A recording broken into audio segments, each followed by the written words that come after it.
Hello, I'm Russ, and welcome to my shop.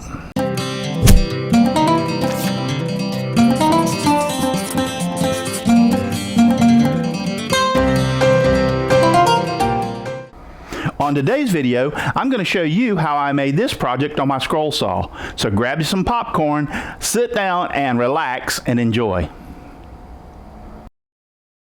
I started out by designing the pattern in CorelDRAW using a non-copyrighted image I found on the internet.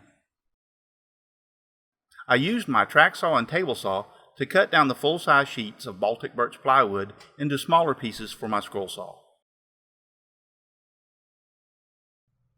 3M45 is my glue of choice for attaching the patterns to wood, in this case the Baltic birch plywood. You just simply spray it on the back and attach the pattern to the plywood. And it stays, and I don't have a problem with it lifting.